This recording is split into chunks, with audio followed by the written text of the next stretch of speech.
Jaya Radha Madhava Kunja Vihari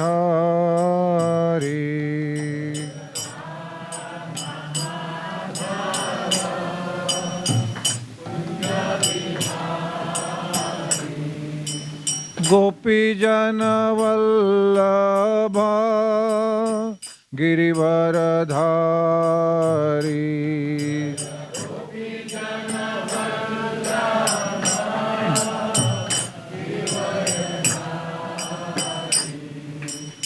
Yashodanandana Braja Janaranjana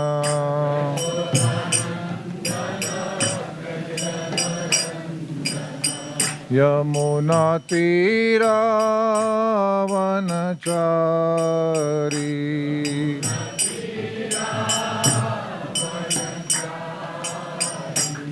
Jaya Radha Madhava Kunja Vihari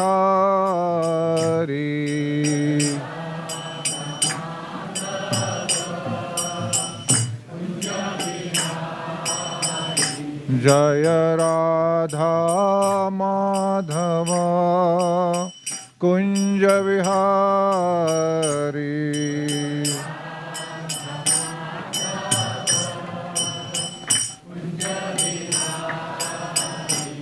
Jaya Gopi Jana Vallabha Girivaradhari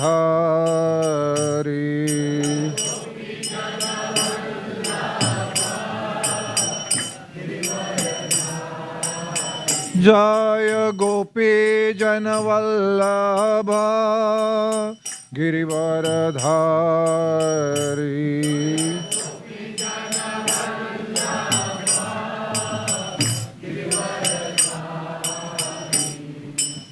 Yashodanandana Braja Janaranjana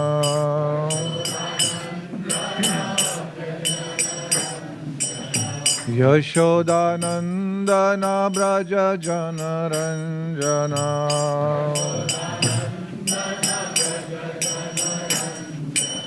Yashodanandana Braja Janaranjana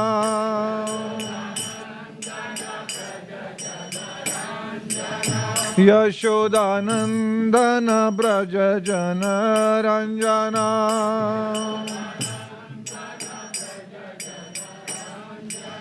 Yashodanandana Braja Janaranjana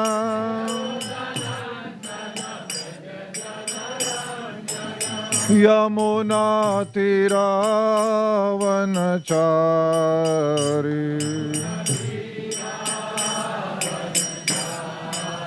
Yamuna Tira Vanachari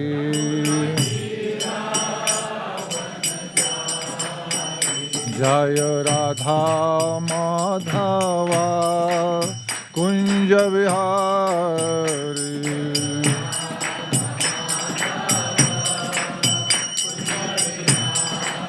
Jaya Radha Madhava Kunja Vihari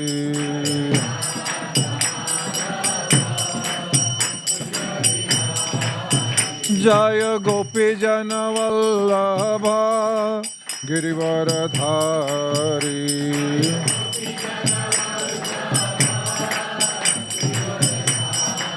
Jaya Gopi Jana Vallabha Girivaradhari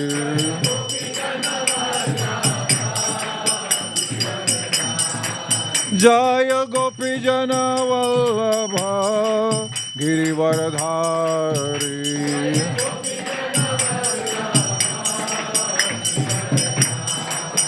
Hare Krishna Krishna Krishna Hare Hare Hare Rama Rama Rama Hare Hare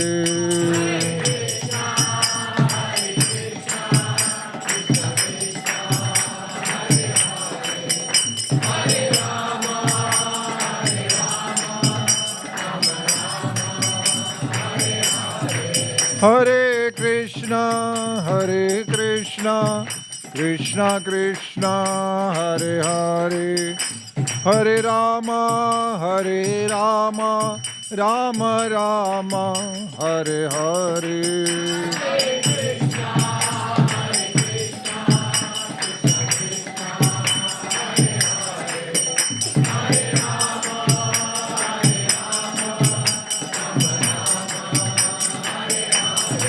Hare Krishna, Krishna Krishna, Hare Hare, Hare Rama, Rama Rama, Hare Hare.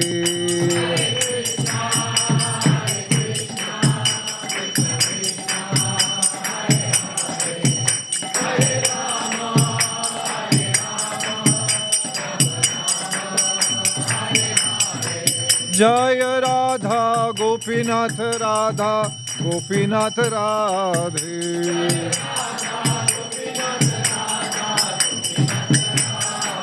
Jaya Shri Gopal, Shri Gopal, Shri Gopal, Jaya Shri Gopal.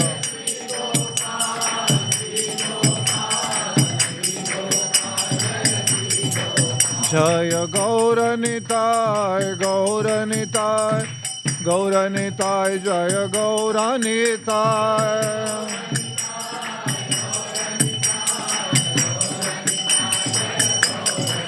Jaya Jaya Prabhupada, Prabhupada, Prabhupada, Jaya Jaya Prabhupada.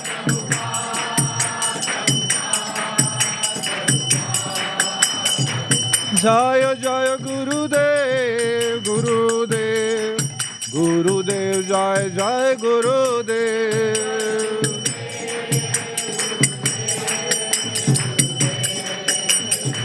Nitai Gaura Hari Bol, Hari Bol, Hari Bol, Nitai Gaura Hari Bol.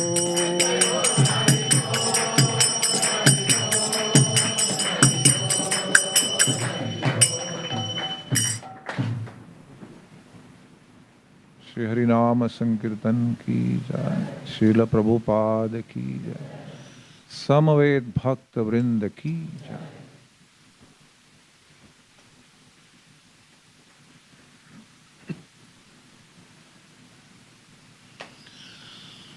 ओम नमो भगवते वासुदेवाय।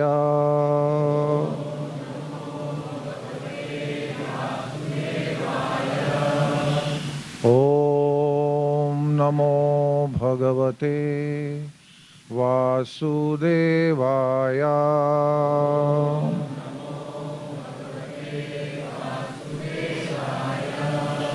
ओम नमो भगवते वासुदेवाय।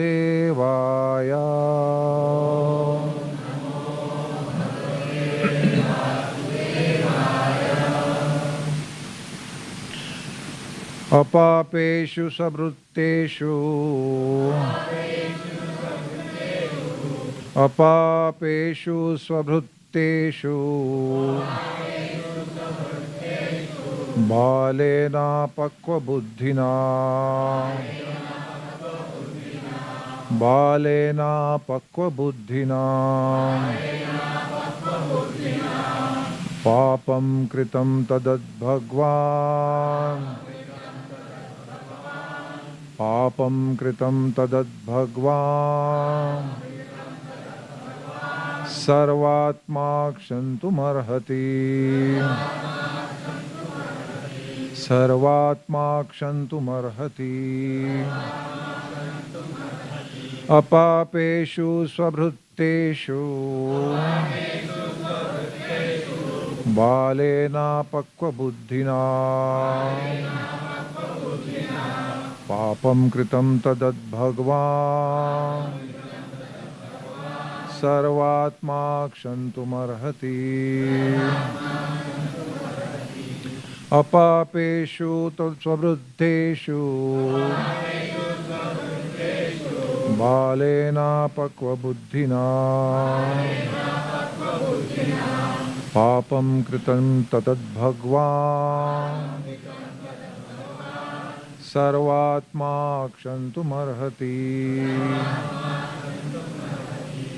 Apapeshu sabhrakteshu palena pakvabuddhina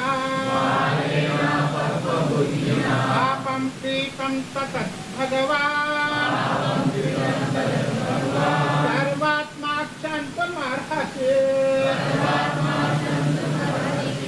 Apapeshu sabhritteshu Apapeshu sabhrakteshu palena pakvabuddhina palena pakvabuddhina papam kritam tatat bhagavan papam kritam tatat bhagavan sarvatma kshantum arhati. sarvatma kshantam arhati. Apapeshu Apapeshu sabhrakteshu palena pakvabuddhina papam kritam tatat bhagavan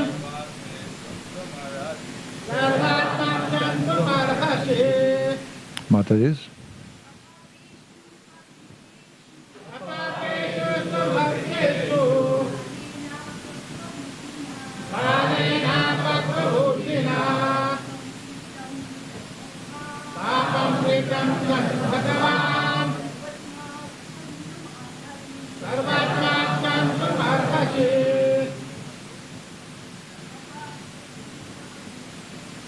Apapeshu sabhrakteshu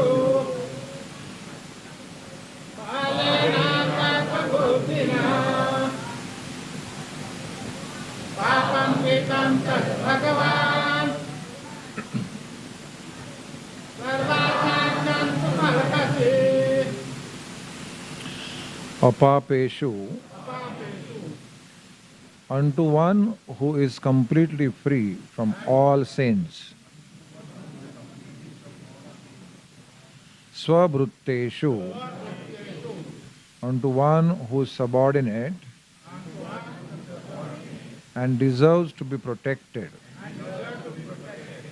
Balena, by a child. Apakva, who is immature. Buddhina, by intelligence. Papam, sinful act. Kritam, has been done. Tat Bhagavan, therefore the personality of Godhead. Sarvatma,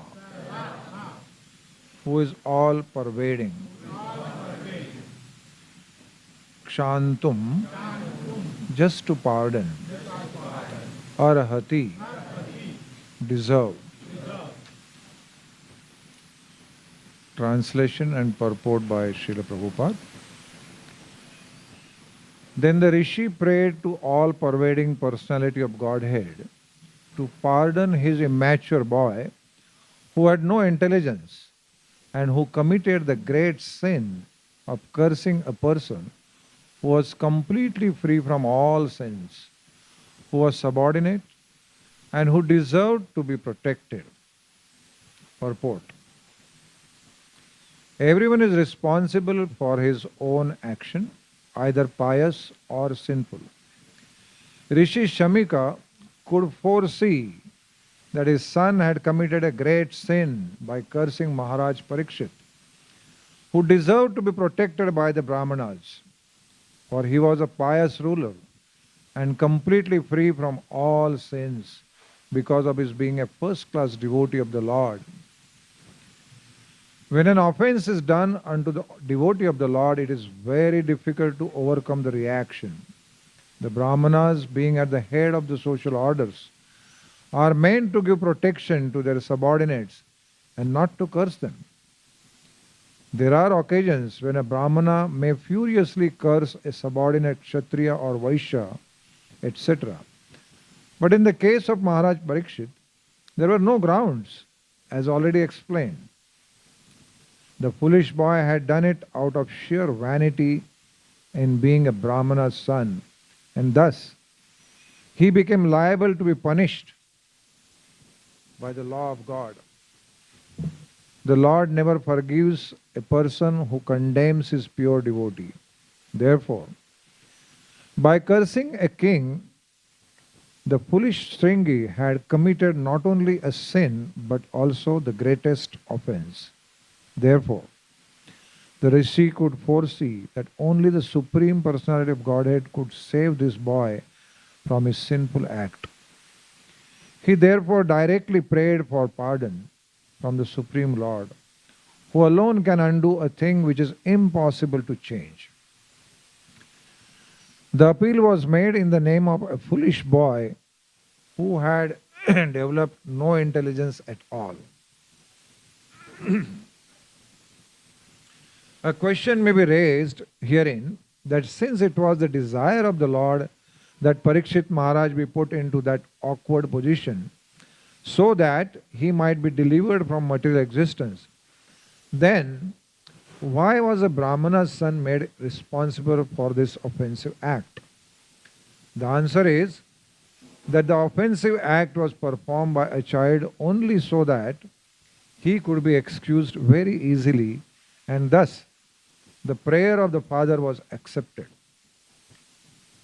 But if the question is raised why the Brahmana community as a whole was made responsible for allowing Kali into this world affairs, the answer is given in the Varaha Purana, that the demons who acted inimically towards the personality of Godhead but were not killed by the Lord were allowed to take birth in the families of Brahmanas to take advantage of the age of Kali. The all-merciful Lord gave them a chance to have their births in the families of pious Brahmanas so that they could progress towards salvation. But the demons, instead of utilizing the good opportunity, misused the Brahminical culture due to being puffed up by vanity in becoming Brahmanas. The typical example is the son of Samika Rishi, Samika Rishi, and all the foolish sons of Brahmanas are warned hereby not to become as foolish as Shringi, and be always on guard against the demoniac qualities which they had in their previous births. The foolish boy was of course excused by the Lord, but others who may not have a father like Samika Rishi will be put into great difficulty if they misuse the advantages obtained by the birth in a Brahmana family. Om Ajnanatimirandasya Jnananjanashalakaya Chakshur Unmilitam Yena Tasmai Shri Gurave Namaha Shri Chaitanya Manobhishtam Sthapitam Yena Bhutale Swayam Rupa Kada Mahyam Dadati Swapadantikam Nama Om Vishnupadaya Krishna Presthaya Bhutale Srimate Bhakti Vedanta Swaminiti Namine Namaste Saraswate Deve Gauravani Pracharine Nirvishesha Shunyavadi Paschata Deshatarine Vancha Kalpatarubhyascha Kripa Sindhubhya Evacha Patitanam Pavanebhyo Vaishnavebhyo Namo Namaha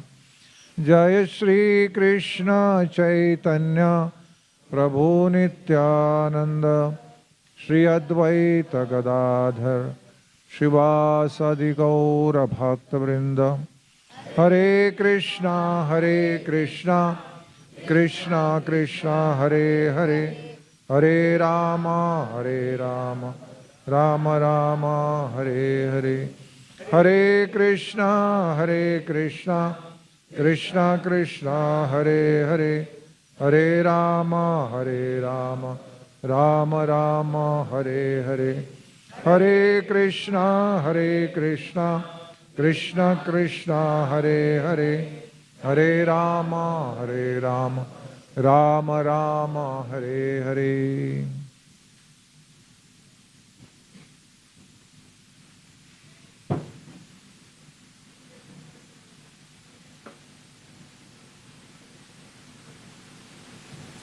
Hare Krishna. Welcome to Shri Shri Radha Gopinath Temple for today's Sunday feast program. I know there are several people sitting outside. You are the fortunate ones who could come in. And I am very fortunate to be amongst all of you. Thank you for coming. Thank you for the temple organizers to give me a chance to speak something on Srimad Bhagavatam and that way purify myself. Thank you.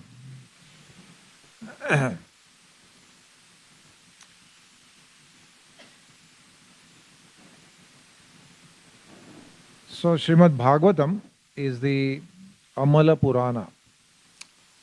That means there is no tinge of materialism in Srimad Bhagavatam. Absolutely no tinge. It is also known as Paramahansa Samhita. That means it is meant for being relished by Paramahansas. It also means that it will, if you read Srimad Bhagavatam and understand it and accept the principles in your life, then you will become a Paramahansa. So all the future Paramahansas, please accept my obeisances.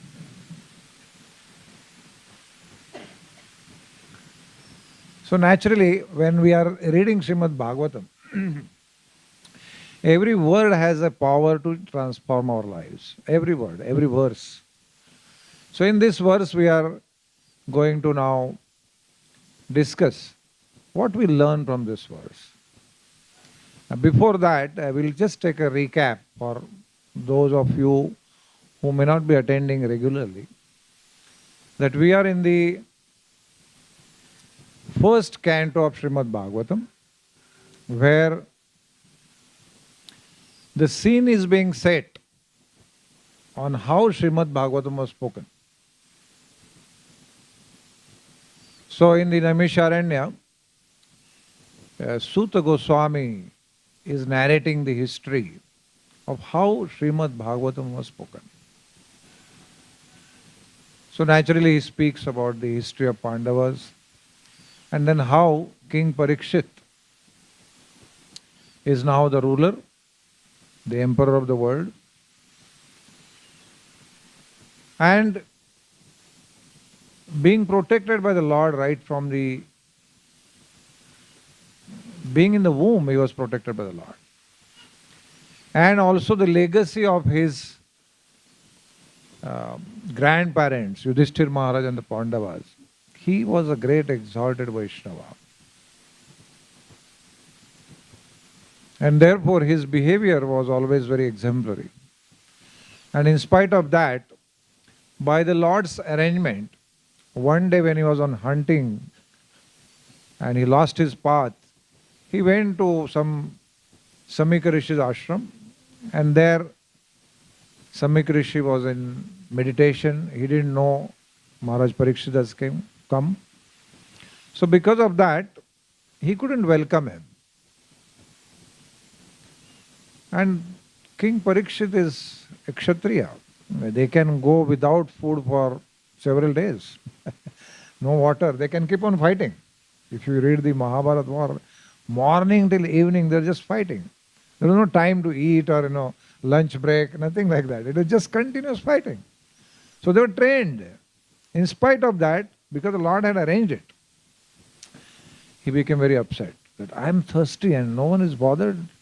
This Rishi doesn't have basic manners of welcoming some guest. I'm a king.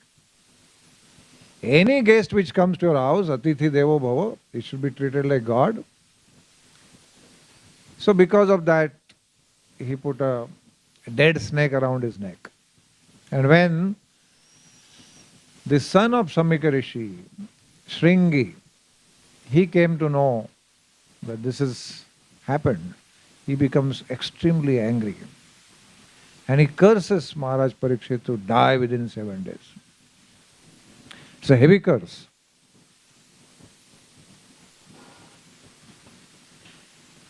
And when Samika Rishi comes to know that this has happened, immediately he could relate to everything. He understood that this boy is doomed.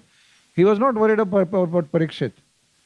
He knew Parikshit is a pure devotee and he's not going to even retaliate. He already knew all this just by understanding the nature of Parikshit Maharaj. But he knew that this boy has committed not only a big sin, but a great offense.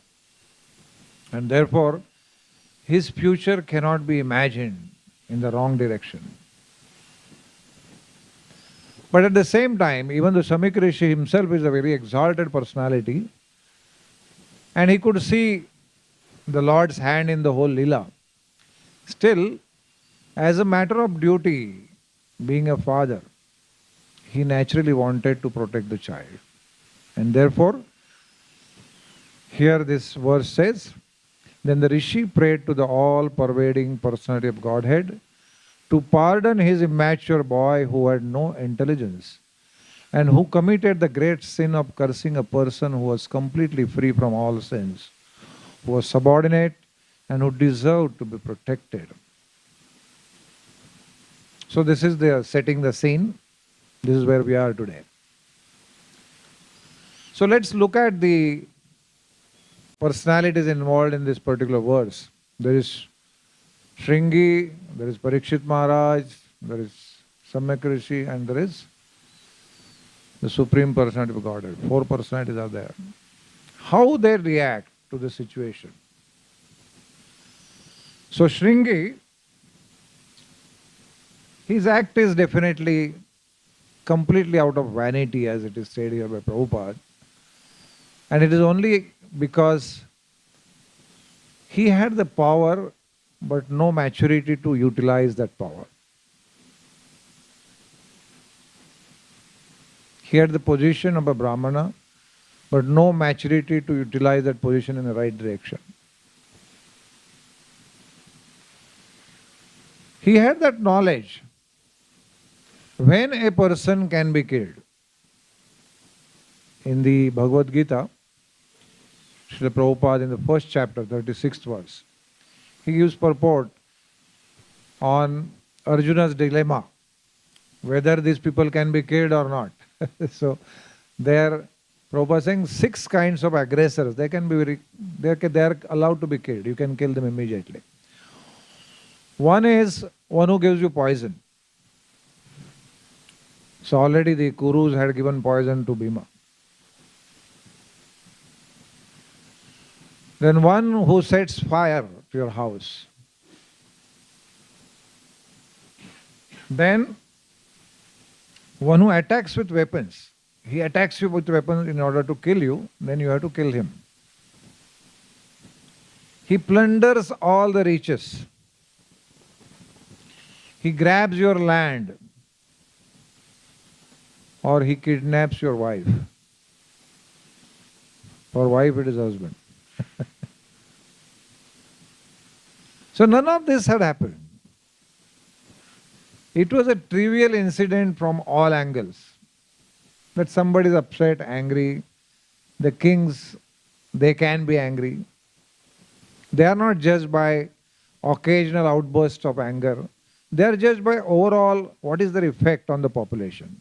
What effect was desired? The kings were supposed to guide their subjects, the praja, into becoming first-class devotees, in becoming eligible to get out of the cycle of material world, of birth, old age, disease and death. That was the king's prime duty. If that was achieved, some things here and there were completely excused. However, for this trivial offense, completely out of vanity, Shringi curses Parikshit Maharaj to die in 7 days. Can you imagine the curse? He doesn't deserve that. As a Brahmana in a higher order, it is a Brahmana's duty to protect all the Kshatriyas. Protect from their vanity. That means when they have power, they can misutilize that. So therefore the Brahmanas always keep on guiding them Brahmanas encourage them to do yajnas. And in this way, they promote the fortune of the kings. That's the role of Brahmanas. So the kings and the Kshatriyas, they need to be protected by the Brahmanas. They deserve to be protected. And instead of that, here is a person who is wanting to kill. So, this is a typical nature of Kali Yuga. We are living in Kali Yuga. So, Kali Yuga is famous for quarrel and hypocrisy. So, we can quarrel for every small damn thing.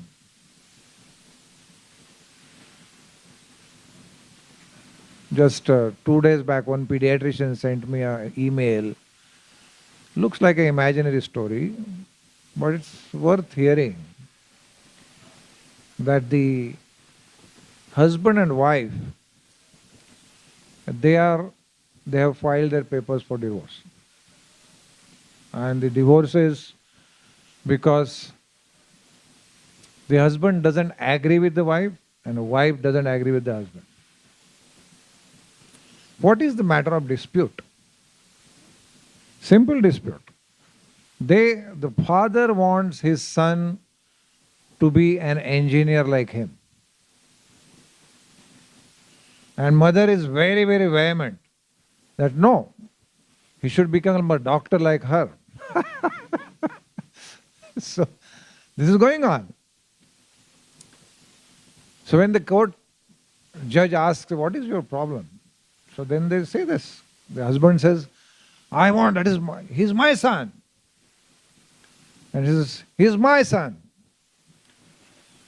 So then the judge simply asks, what is the best thing is, just why don't you just ask the son what he wants to do? You want your view, she wants her view. So then both of them said, but the son is not yet born. So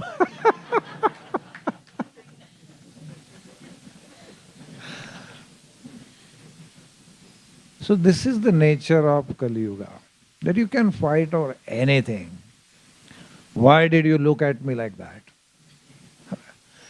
You are not even bothered, you are not even thought about looking at that person like that, but just, I was in USA with one of my friends. He told me that, oh, you have come here, I am telling you, don't look into the eyes of the Americans.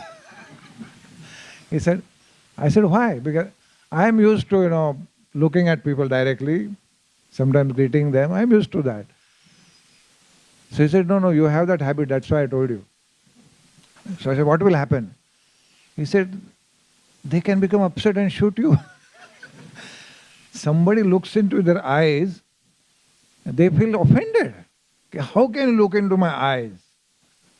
So this is Kali Yuga. In Kali Yuga, very trivial things can spark the greatest violence. We have people, there are many Sringidas and Sringidasis in this world today. Millions of them.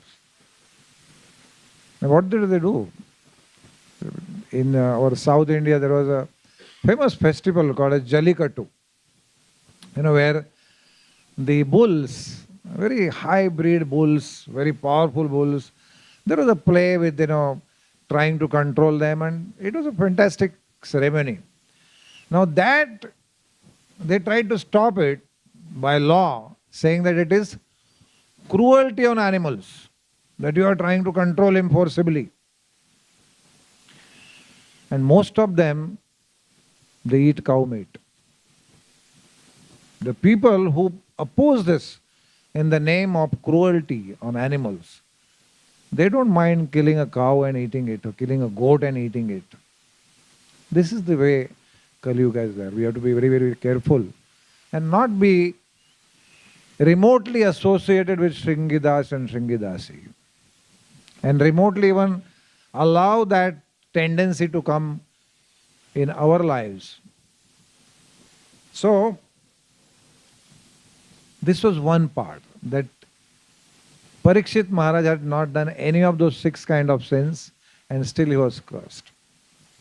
The second part of Shringi's act, why it was so low act and why he had to fear, the father had to fear so much for his future, is that this was against someone like Parikshit Maharaj, who was that time a living example of one of the greatest Vaishnavas.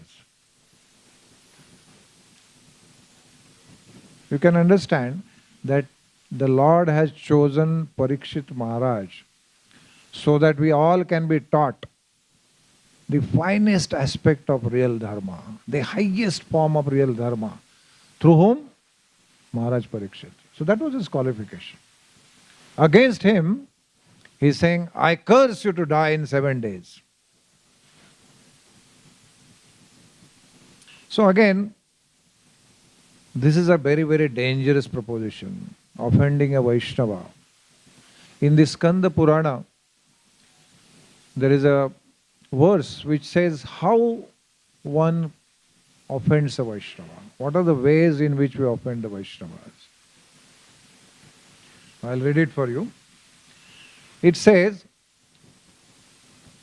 Hanti nindanti vaidveshti Vaishnavanam nabhinandati Krudhyate yati no harsham darshane patanani sat.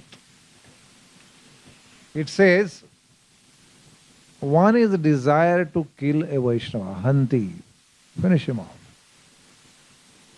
Nindanti, criticize a Vaishnava. Then krudhyati, that means being angry, expressing krodha against a Vaishnava. Then no harsham, that means when you see a Vaishnava, you don't really feel happy. Be careful. So, it's one thing to be neutral. Okay, neutral hai, theek hai. He's a Vaishnava. I don't get along with him so much, so I'll just avoid him. That is also not allowed. He said, no harshati. That means if you are not pleased by seeing him or her, it's an offense.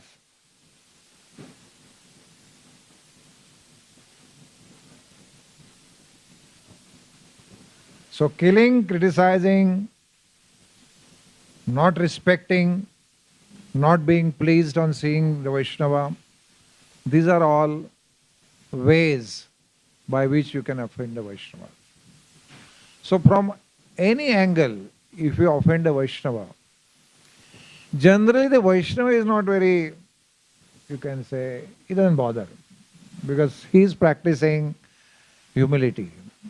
For him, he is just an insignificant spark of the Supreme Person of Godhead. He is very, very insignificant in the whole cosmos. So he accepts this. And because of that, he doesn't have any demand for respect. However, because of this quality of such a humility, karpanya, the Lord loves him. And when Krishna says, oh, my loved one is not being respected by this person, he is arrogant, he takes an offense. And when you have an enemy like God, who can save you? So what are the effects which can happen? So we'll just take some, you can say, some pastimes, leelas, which depict this kind of effects. All of us know Haridas Thakur, Srila Haridas Thakur. Every morning we say, Srila Haridas Thakur ki jai. He was Namacharya. Chaitanya Mahaprabhu, he taught the whole world through examples of people. And for chanting the holy names, the example was Namacharya Srila Haridas Thakur. He would chant 3 lakh names of Krishna every day. So that is 192 rounds. How many of you have chanted 192 any time? 64? Few. 50? 16 to most people must be joining. 16 itself is a big deal. 16 is like a You can say, when will it get over? When the chanting is done, 16 rounds are done, that as if you are freed from a jail, it's done. It's done. That's how the situation is. But here is a person, he's not just chanting, he's trying to chant attentively. He's just chanting with complete pleasure. He's completely happy, chanting 3 lakh names of Krishna every day. Hare Krishna, Krishna Krishna, Hare Hare, Hare Ram, Ram Ram, Hare Hare. So Haridas Thakur was very, very popular amongst the devotees, Vaishnavas particularly. So one day he comes to a place called a Chandpura, which is later was known as Krishnapura, where a great landlord was staying, the 2 brothers, Hiranya Mazumdar and Govardhan Mazumdar. And their Purohit was Balram Acharya. So Balram Acharya knew Haridas Thakur very well. So Haridas Thakur comes to his house. Balram Acharya makes a small hut for him and takes all types of care for Haridas Thakur very happily. He's very happy to serve him. Now Hiranya and Govardhan Mazumdar, they are very pious people. They maintain all the Vaishnavas in that area of Bengal. And Govardhan Mazumdar's son later becomes Raghunath Das Goswami. So such an illustrious family. So every day in their palatial house, they would have discourses on Bhagavat and Mahabharata and Ramayana. So discourses were going on, and many great saintly people, scholars, brahmanas, kayasthas, they were all attending. So one day Balram Acharya invites Haridas Thakur, please come. It's a nice discourse. It will be nice if you give your association to all of us. So Haridas Thakur is invited. As soon as Haridas Thakur comes, everyone rises from the seat, because his influence was like that. Even though he was born in a Mohammedan family, because of his purity, because of his exemplary behavior, he could spread Krishna consciousness like no one else. So when he arrived, everyone got up. Hiranya and Govardhan Mazumdar got up. They offered prostrated obeisances, offered him a nice seat. And immediately some people knew him, some people did not know him. So discussion started. Who is this person? That Govardhan, Hiranya Mazumdar are getting up and offering obeisances. Like they are the biggest landlords. So the discussion comes and some people say, he is the Namacharya. He chants 3 lakh names of Krishna every day. Like that glorification is going on. And slowly the whole discussion turned on what is the power of the holy name. So then somebody said, oh, holy name, Nam, Harinam, is so powerful that just by chanting even once properly, all the reactions for your sinful activities will go away. They will vanish in thin air. Wow! Then somebody says, this is nothing. You can get immediate mukti, liberation by chanting the holy names. This is the power of the holy name. Appears very simple, no? Hare Krishna. But that Krishna name has such power that it has all the power of Krishna himself. Nama namino abhinnatvam. And that holy name can destroy anything and create anything. So Haridas Thakur is very simply sitting and he just makes a statement that actually destroying all the heaps and mountains of sinful reactions and getting mukti, they are not the actual benefits of holy name. The actual benefit of the holy name is you get Krishna. You get love for Krishna, you get Krishna Prem, that is the actual benefit. As far as Srimad Bhagavatam is concerned, he says Srimad Bhagavatam is very clear that someone chants the holy name without offense even once, with all sincerity, Lord Krishna awards himself to him. He gives complete bhakti to him.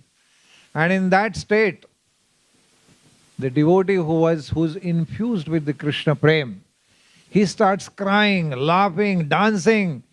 He becomes oblivious to the circumstances. He doesn't care whom he is with.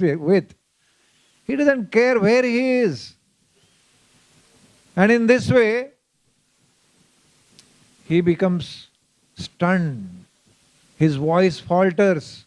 He can't speak. So like this he is describing. Please discuss this verse from Srimad Bhagavatam.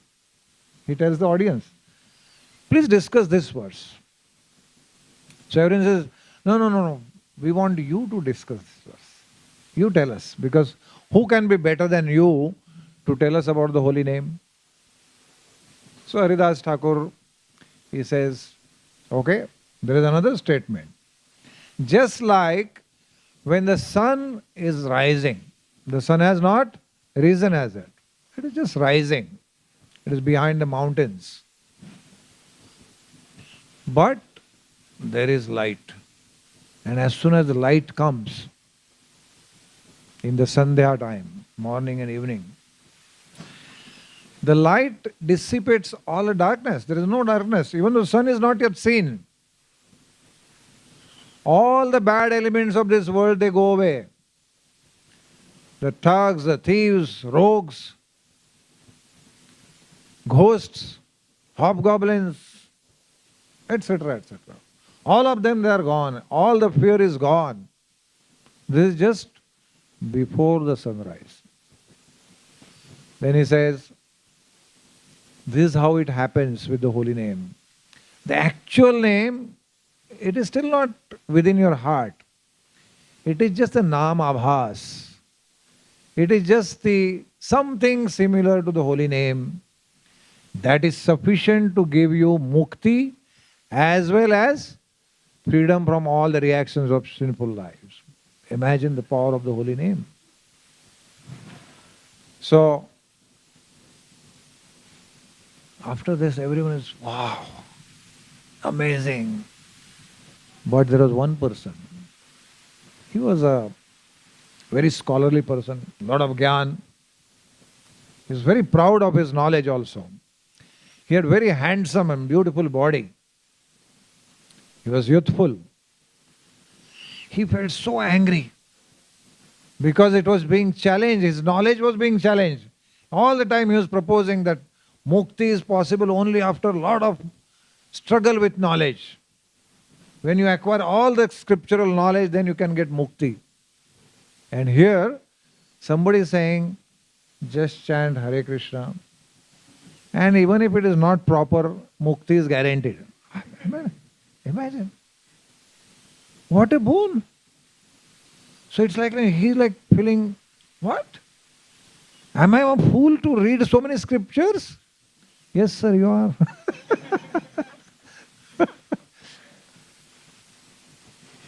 So immediately he gets up from his place and he says, look at this sentimental, emotional fool, that he thinks that what is achieved after so much jnana, the mukti, is easily available by just namabhas.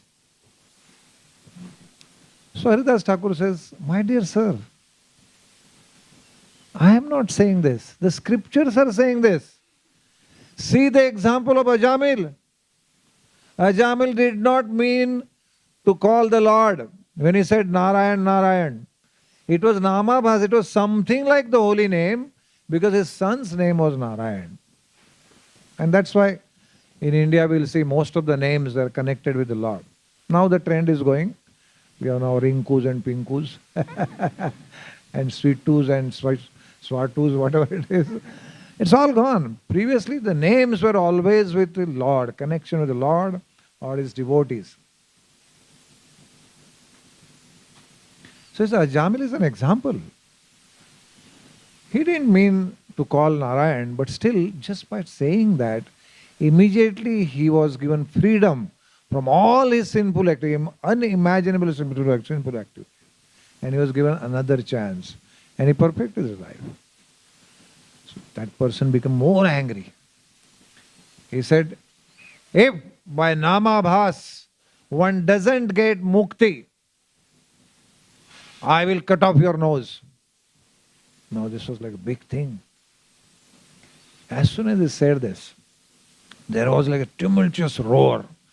People started objecting. Who are you? How can you offend Haridas Thakur? It was like a very, very confusing atmosphere where people were feeling sad, angry. They didn't know how to express it. And in that, Balaram Acharya went to that Brahmana and he said, my dear Brahmana, do you know what you have done? You have offended a great Vaishnava like Haridas Thakur. Now you should not expect any good fortune in your life. And immediately Govardhan and Hiranya Majumdar came. On the spot, they relieved him of all his position. They said, henceforth you are no more employed. They told all the guards he cannot enter the house. And then they went, all of them together went and offered obeisances to Haridas Thakur. And said, my dear sir, we called you here just to get offended. Please excuse us. They were feeling responsible for his behavior. Haridas Thakur said, don't worry. He did not take any offense. He said, there are several sentimental fools like him who think knowledge is more important. And in this way, Haridas Thakur went home. And now the effect. Now what all did he do amongst those 6? Killing, everything. So he wanted to mutilate the body. It is like Hanti. He criticized Haridas Thakur. He was krudhyate, he was very, very angry with him. He was probably aware of his low birth in Mohammedan family. So all that, because of that, he challenged Haridas Thakur. And because culmination of this was within 3 days from the day of offense, this Gopala Chakravarti was his name. He became afflicted by severe leprosy. His beautiful nose, which was very raised, fell off. His fingers, which were like champaka flowers, golden fingers, fell off. And no one could even look at him. Such is the influence of a Vaishnava offense. So we have to be very careful.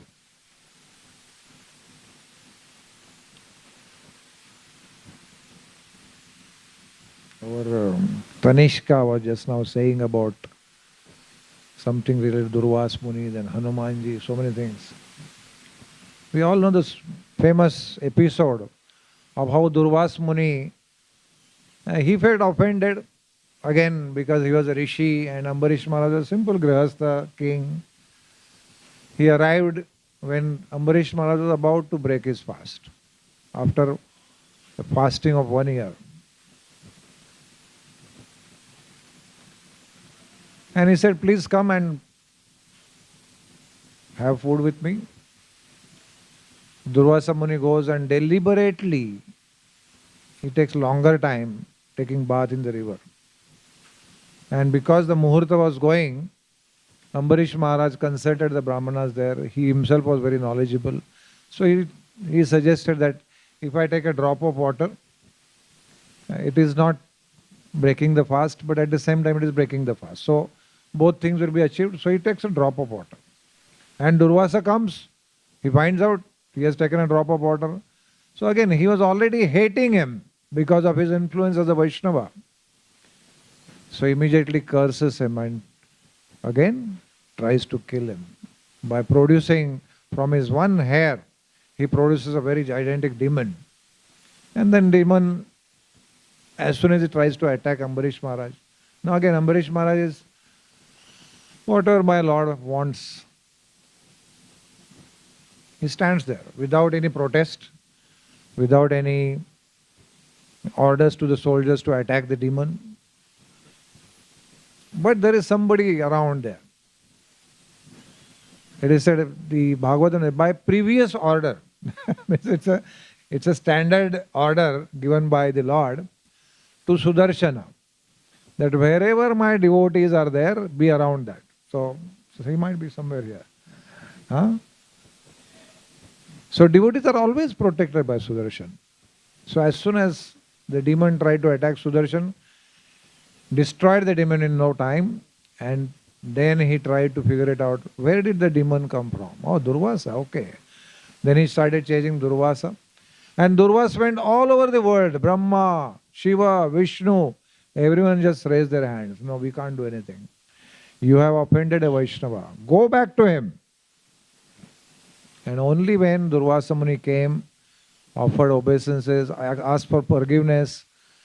And when he asked forgiveness, Ambarish Maharaj is feeling very ashamed. Arey, how can Durvasa Rishi ask forgiveness? No, please don't ask forgiveness.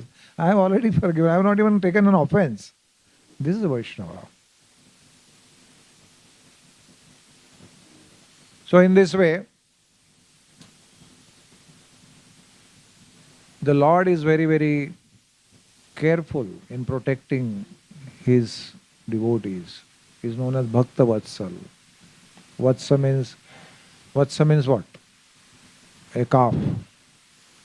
You have seen the cow, how she loves the calf? A newborn calf. She will start licking him, making him completely dry. And if you try to approach the newborn at that time, she will charge with you and she can kill you. That is Vatsa. So he is Bhakta Vatsala. He protects the calf, the devotee, just like mother cow will protect her calf.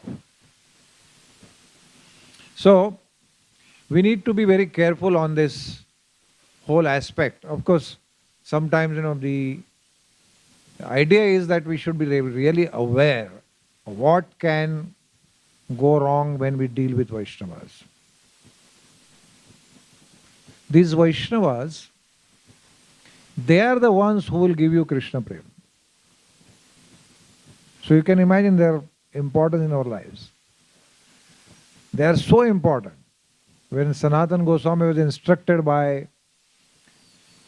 Sri Chaitanya Mahaprabhu, so Sanatana Goswami is expressing his heart that why am I so miserable in this life? Why these threefold miseries are constantly attacking me? What is my real nature? The Shastras say I am Sachidananda. Then Chaitanya Mahaprabhu gives him instructions, tells him the secrets of devotional life, and then he tells a beautiful statement to him. He says, see, you know the science of devotion, but you will not be happy still. You go to the devotees because they are experienced in happiness. Because they are experienced in happiness by their experience, in their association with perform devotional life, then you will be happy. So you might be chanting Hare Krishna and feel that now I am with the holy name is with me. So I don't need the association of Vaishnavas. That's a very, very, you can say the least to be said about it is it's a lunatic thought. That means it's a mad thought. Because Srila Prabhupada very clearly says this, that somebody who thinks that he can become a devotee without association of devotees is simply insane. That's the reality. So when this science is being told to Rupa Goswami by Chaitanya Mahaprabhu, so Chaitanya Mahaprabhu gives him the whole science of bhakti. And he gives the holy name. Hare Krishna, Krishna Krishna, Hare Hare, Hare Ram, Ram Ram, Hare. The greatest treasure which can deliver Krishna to you just like this. That's the holy name. Holy name is Krishna. So after doing this, Rupa Goswami gets all that knowledge in his heart. It is all Divya Prakash. Then Chaitanya Mahaprabhu, after saying the whole thing, he says, it is not easy to get this seed of bhakti, this Bhakti Lata. He says, Brahmanda Brahmite Kona Bhagyavana Jiva Guru Krishna Prasade Pai Bhakti Lata. It is not easy to get Bhakti Lata Bij. The seed of devotion is impossible to receive. And Mahaprabhu goes at great length. He talks about millions of universes, and in each universe, millions and millions of living entities, non-moving, moving. And in moving living entities, the human beings are the topmost. In humans, there are uncivilized people and civilized people. In civilized, the Aryans, one who follow the Varnashram, are very, very minimal. And amongst those who follow Varnashram, Mahaprabhu says, 50% are doing it only as a ritual. And some of the remaining 50%, they are actually doing proper Varnashram. But beyond Varnashram, he talks about the Pancham Purushartha. Because Varnashram takes you to Dharma, Artha, Kama, Moksha. So beyond that is loving Sri Krishna. Prema Pumartho Mahan. So like this, he gives a glimpse of rarity of bhakti, Bhakti Lata Bij. And then he describes how by Shravanam, Kirtanam, you can water the Bhakti Lata, and how it goes beyond the 14 planetary systems. It crosses the material coverings and goes beyond the Viraja river into Paravyoma, and then in Vaikuntha planets. And it goes to reaches the topmost Vaikuntha planet, that is called Golok Vrindavan. And in Golok Vrindavan, the creeper is still going. And ultimately finds the shelter at the lotus feet of Sri Krishna. When it reaches there, then it starts giving beautiful flowers and fruits of Krishna Prema. All this is possible when the gardener is still here in this material world. Imagine the powerful process which has been given to us. That you are sitting right here in the material world in complete illusion. All over around you is all illusion. Srila Prabhupada, actually Bhagavatam says, this is the world of names. It is called a world of names. Everything is a name. The buildings are names, the cities are names. It has no meaning. The real meaning is the essence behind it, why it is created. And then after saying this rarity of Bhakti Lata, Rupa Goswami is told by Chaitanya Mahaprabhu, but there is one danger. What is the danger? The mad elephant offense, Hathi Mata. A mad elephant, you can create a beautiful garden, spend crores of rupees, plant really the best kind of herbs and flowering plants and trees, fruit trees. And what it takes is just a mad elephant coming inside, and within no time, everything is finished. So he says Vaishnava aparadha is like that. That it immediately uproots the creeper. The creeper dries up. It has reached there, but if the offense is there, it will just get uprooted within no time. Therefore, Vaishnavas are extremely careful. So same Vaishnavas give us Krishna Prem, same Vaishnavas can destroy our spiritual life. What is the solution? Of course, some of the smart people may think that, best is not to associate with Vaishnava. ये बहुत dangerous लोग हैं. They're extremely dangerous people, तो वो offense होता है. साथ में रहेगा तो offense होता है. Better I be alone. This is a stupid way of looking at it. It's absolutely stupid. Because The idea is not to tell us that, they are dangerous. They are harmless. They are most loving people. They are most kind people. You will never get company like this. One of our counselors who was traveling with me, and one consultant was sitting next to me. He was a big hospital management consultant. And the devotee next to me said, this is 9 p.m. in the night. He is going from Mira Road towards Kurla. I said, why are you going at this time?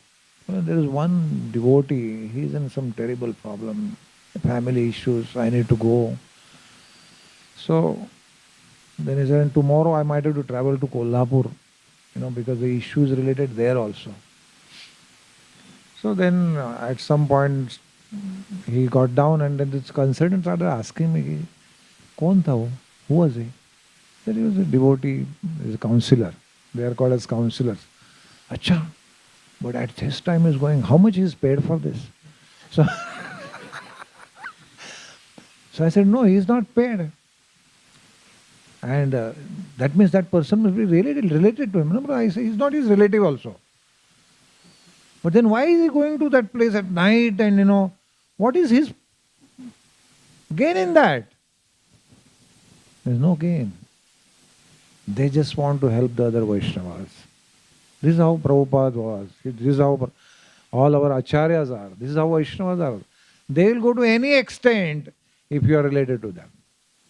That's the beauty. They can save you from the greatest calamity in your life. So, we are running out of time. But I'll try to cover up as many points in those next 5-7 minutes as possible. Okay, I think I'll have to be a little fast forward.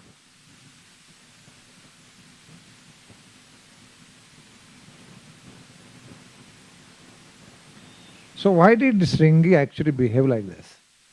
I want to just make this small point, that sometimes this is the nature of Kali Yuga, that in Kali Yuga we can't digest position really well. Any position is given to you, or any kind of glorification given to you, you can't really digest it well, because it is the Kali Yuga. What do you do? It's just there. So do you mean to say we should not take any positions or responsibilities? Gaurang Prabhu tells one joke, no? You have heard all of this. That in Kumbh Mela there is one donkey, and the bait is that, he all the time says like this. Whatever you say, it goes like this. So he had kept a bet that if anyone who makes him like saying like this, he'll get the prize. So the donkey, do you want a wife? Like this. Do you want money? Like that. It goes on. So no one can, do anything. He was told so many negative things, but he kept on doing like this. Then one of ISKCON devotees came, a brahmachari. This is a joke. And he asked the Gadha something, and immediately he did like this. No. So, that man, what did you do? What did you ask him? So he said, I asked him, do you want to become ISKCON temple president?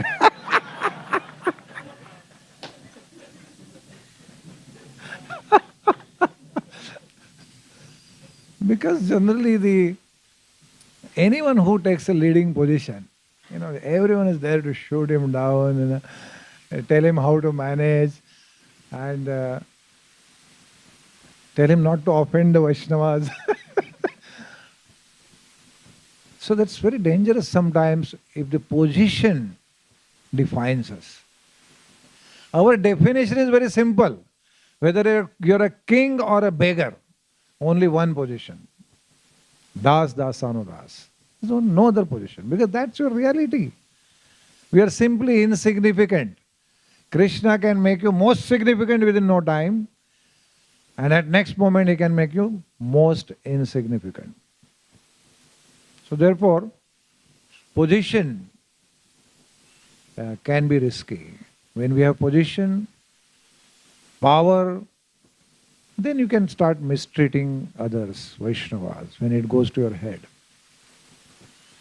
In the Mahabharata, the description comes that when Pandavas were in Vanvas, exile, they reached various places, Gandhamadan mountain, Badrikashram, and then they came down to the plains of Saraswati. That time Saraswati was flowing. And in that region, then Bhima was always, he was, what to do with so much strength? 10,000 elephants sitting within this body. Something has to be done. So he would just go out and uproot the trees and throw them here sportingly. Sometimes he would smash the mountains and break them.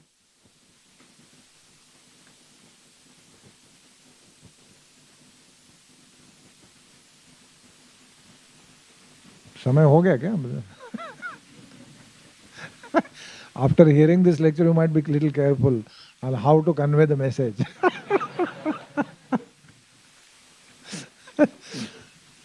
So, Bhima goes and starts killing lions and without any weapons. He had so much strength. And suddenly, he finds himself in front of a huge serpent, a big python, as big as a mountain, and immediately grabs him. And now Bhima is Bhima, so he doesn't care even if he grabs this. He immediately starts pushing and tries to come out. But he realized the more I push, the more my strength goes down. Because that serpent had a boon. Anyone who comes in his grip, he tries to fight, his strength will diminish. All the strength will come to the serpent. So he understood, now I'm finished. So he is cursing his fate and he says, who are you? You have overpowered somebody like me. Must be some great person. He said, yes, I am King Nahusha. And what do you intend to do? I am going to simply eat you. So here in the meantime, down where they were staying, Yudhishthir Maharaj starts getting bad omens. His left side starts twitching, eyes start twitching. Everywhere there are jackals are howling. So he said, something is wrong. So immediately finds out who is not there. Oh, Bhima is not there. So he asks Draupadi, where is he? He's gone to the mountains. So immediately Yudhishthir Maharaj with Samika Rishi, they start searching, keeping others protected. They go for searching Bhima and they find a lion is dead here, tiger is dead here, and there are trees are, so they can find the path. They immediately come to that place. And then he asks, Bhima, what happened? How come you are in the coils of a serpent? So Bhima says, he is Nahusha. And he's going to eat me. So Yudhishthir Maharaj, again, he is a very always balanced. So at this point he says, O Nahusha, O great serpent, please tell me something by which I can give you some another food. Release my brother, I request you. So Nahusha says, no, Providence has sent me this food. And if you don't go away, tomorrow you will be my food. So I can't. But I have some way. If you answer some of my questions, then I will release him, if you correctly answer. So Nahusha says, Yudhishthira Maharaj says, okay, you can ask your questions. And then he asks questions on transcendence. First he asks, who is a Brahmana? So Yudhishthira Maharaj answers, a Brahmana is one who is truthful, charitable, forgiving, tolerant, clean, following all the time, following the Brahmanical rituals, religious practices. So Nahusha objects. He said, even a Shudra can do that. Why only Brahmana can? Shudra can be charitable, he can be knowledgeable, he can be forgiving. So then Yudhishthira Maharaj says, you are right. When I say Brahmana, I don't mean somebody who's born in a Brahman family. Even a Shudra who follows this is a Brahmana. That's what Yudhishthira Maharaj tells him. So immediately he is pleased. He said, okay, tell me something about transcendence, Supreme Brahman. And then he describes Supreme Brahman. So as soon as he does that, immediately Nahusha becomes very happy and he understands now his time to come out of the serpent body has come. And then Yudhishthira Maharaj says, can you tell me why you are in the serpent's body? So then he tells him that once I was a great king, son of Maharaj Ayu and part of Soma dynasty of Kshatriyas. I was so charitable. I had done so many sacrifices. I had so much knowledge that when king of the heaven, Indra, he was afflicted by killing Vritrasur, the Brahma Hatya. Vritrasur was a great devotee. So when he was killed, the Brahma Hatya Pataka, in the personification of a very old Chandala woman, was continuously following him. And he couldn't get rid of her in any place. So therefore he hid in the Manas Sarovar, in the fibers of the lotus stem. And because of that absence, I was called to become the king of heaven. So I became Indra. As soon as I became Indra, I started enjoying. There was so much enjoyment, so many apsaras and so many wonderful drinks and everything. One day I happened to see the wife of King Indra, Sachi. Now she was the most beautiful and I felt it was my right to enjoy her with. So therefore, I proposed. But she put a condition. Why was the condition? Because actually she approached Brahaspati. What should I do? Because he is gone completely crazy. So he says, you tell him that only if you come on the palanquin carried by Brahmarshis, then I'll enjoy with you. So immediately he summons all the Brahmarshis, all the Saptarishis come. And thousands of them, Saptarishis plus thousands, they are all carrying palanquin, imagine. And he's so infatuated, he wants to go fast. He says, come on, faster, faster. So they are still moving at their own speed. So he touches with his foot one of the Brahmarshis, Agastya. And Agastya curses him. You rascal! You with your foot, you have touched a Brahmana, Rishi. I curse you to become a serpent. So while immediately started falling down, and while falling he said, please excuse me, I was just infatuated, I was just crazy. Tell me something. So then he says, okay, one day somebody will come and tell you the knowledge of transcendence and you will be liberated.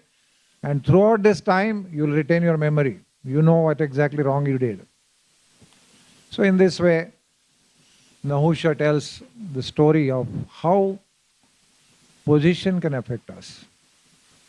Even though he was a great king, he was very pious, very nice person, knowledgeable.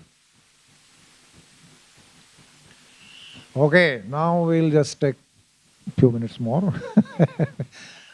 So, coming to now Parikshit and Samika Rishi, their character. Now we discuss in length about Shringi.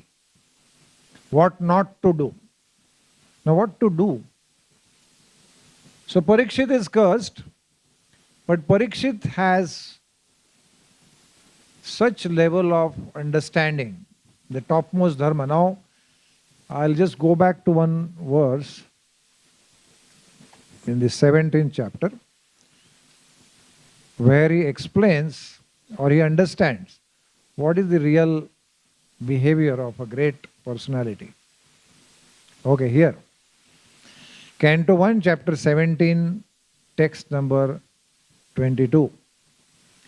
So here the bull white bull of Dharma. He had lost his 3 legs, and Parikshit was trying to give him protection. And he had identified Kali, who is dressed as a king but as a Shudra. So he wants to punish him. So naturally, for punishment, you first have to have some evidence. So he asks Bull, expecting that he will point at to Kali. So he says, who has done this to you? Who has destroyed your 3 legs? And then Dharma, in the form of bull, he says, exactly I don't know, why my 3 legs are destroyed. Because there are several people who talk of duality of this world, and there are philosophers who give different philosophies, and they don't really tell me exactly what is the supreme absolute truth. It is very distorted by various people. So exactly who has done this to me, I don't know. There is confusion created in Dharma. So because he is reluctant, now Parikshit Maharaj, according to his own training, he identifies him. So Rajo Vacha, that is King Parikshit, Dharma Bravishi Dharmadnya, Dharmosi Vrusha Rupa Dhruk, Yad Dharma Krutasthanam, Suchakashapi Tad Bhavet. Listen to the translation now. It will definitely affect you. The king said, O you who are in the form of a bull, you know the truth of religion, and you are speaking according to the principle that the destination intended for a perpetrator of irreligious acts is also intended for one who identifies the perpetrator. You are no other than the personality of religion. So he identifies, he is Dharma, he knows the highest truth. What is the highest truth? That highest truth is actually everything is happening according to Krishna's will. So he doesn't care that, oh, he harmed me or he did harm to me. This is the highest truth. So he says, a destination of person who identifies the perpetrator. The perpetrator will be punished, but the same punishment automatically comes to the identifier of the perpetrator, even though he is the victim. Same psychology or same consciousness is there with all the great souls. Haridas Thakur, he was being perpetrated. He was being beaten in all the marketplaces, but all the time what he was thinking, they don't know what they are doing. Jesus Christ talks about the same thing. They know not what they are doing. Please forgive them, O my Lord. Our famous saint Tukaram. And how does he look at it? And Tukaram says, Bare zhale deva, diwale nigale. What is he saying? See, somebody becomes bankrupt, like he will say, oh my God, I am a Vaishnava, I am worshipping. What happened to me? What kind of offense I did? He doesn't look at it like that. He says, Bare zhale deva, diwale nigale. Good, oh my Lord, I am bankrupt now. Then another thing which he says, Bare zhale deva, bail karkasha. That means my wife is so karkasha, is Xantippe. Xantippe is a word, English word, which means Shakespeare's wife, Socrates' wife. She was very, very hot-headed. The English to Hindi translation is kai. It's like that. When I hot-headed. Bare zhale deva bail karkasha. Like that he goes on talking about all bad happenings in his life as mercy of the Lord. Srila Prabhupada, when he comes to know, he is in Bombay, he comes to know all his factory money is taken away, factory is closed, and the person has run away with his money. And Prabhupada is smiling here. He is quoting the Srimad Bhagavatam that when the Lord is especially pleased with his devotee, he takes away everything from him. And when that everything is taken away, he has no other shelter but the Lord himself. So this is how Parikshit Maharaj takes that curse and doesn't retaliate. Because when he was in the womb, Krishna wanted to protect him and he was protected. Now if he wants, he'll protect. I am not going to look at it from a different angle. The only angle is this is Krishna's will. So this is how Parikshit Maharaj says. Samika Rishi, how does he look at the whole incident? He understands that this is something which is terrible, terrible happening. My son, who happens to be my son, he will get such punishment which is cannot be imagined. He cannot ever revive his Krishna consciousness. So on his behalf, he prays. The son is also like a disciple. He prays to the Lord. And the Lord is always very happy with his devotees. And not only that, the devotees' relatives, devotees' friends is very happy. So he forgives, that's what Prabhupada says here. Similarly, in Prabhupada's life, he did not allow his disciples to actually create offense against him. Somehow he avoided. Like one of the incidents is like they are married devotees and they come and ask permission for divorce to Prabhupada. And Prabhupada was always saying that, no, you cannot divorce. Once you have married, you cannot divorce. That's not a Vedic system. That's not Dharma. But then after a lot of deliberation, Prabhupada gives permission. Okay, you can divorce. Then somebody asks him, you say that divorce is not a question. Divorces doesn't exist in the Vedic marriages. Why did you give permission? He said, because if I say no, he will still do it. And that will create an offense against me. And I don't want him to be implicated in that offense. So therefore, I have given this instruction. So this is how the Guru, spiritual master, is trying to protect his devotees. And the Lord is also extremely favorably inclined towards his devotees. Sarva Bhattacharya's son, Amoga, son-in-law, he criticized Sri Chaitanya Mahaprabhu that you are taking so much prasad. It's a beautiful story which I was going to narrate, but I'll just shrink it. And Bhattacharya, when he understands, he is criticizing Chaitanya Mahaprabhu, whom I called home for lunch. And while taking lunch, he is talking like this. So he is so upset. He starts running behind him with a stick.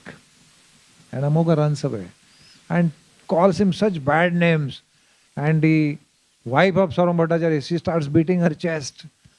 Let Sati become widow. She says this. Let my daughter become widow. They are so anguished. And Chaitanya Mahaprabhu is simply laughing. He doesn't take any offense. He said, what Amoga said is correct. Because actually this is meant for 10, 12 people. You are telling me to eat. Next day, Amoga was terribly sick with cholera.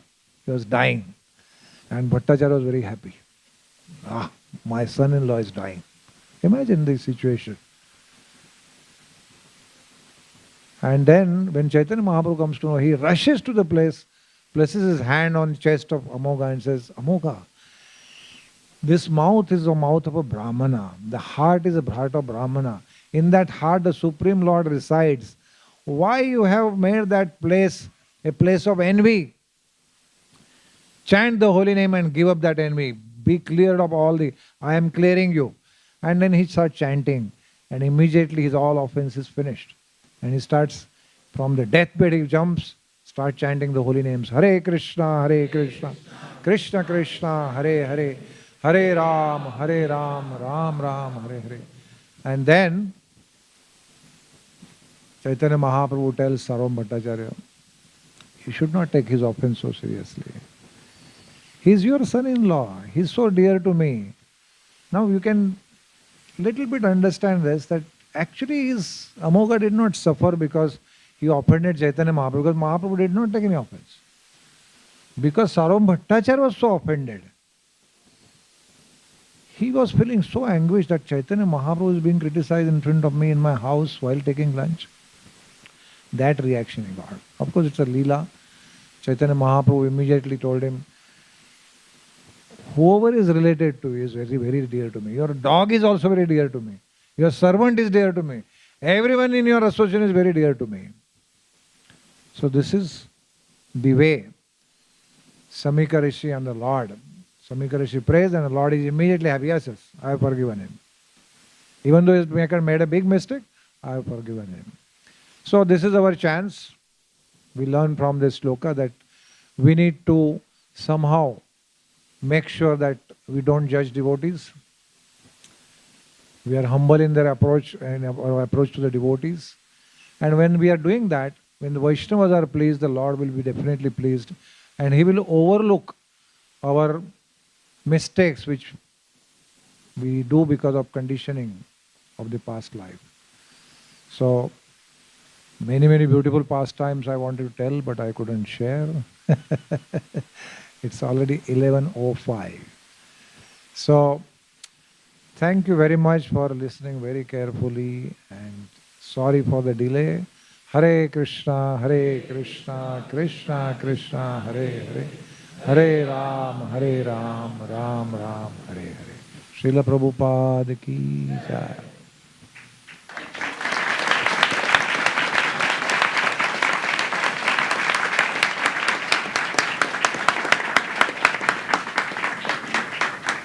Is there Kirtan? Hare Krishna. Hare Krishna. There is a reminder announcement from BTG. There are many devotees who enrolled for BTG. They have sent Lakshmi, but they have not mentioned that whether they want English, Hindi or Marathi.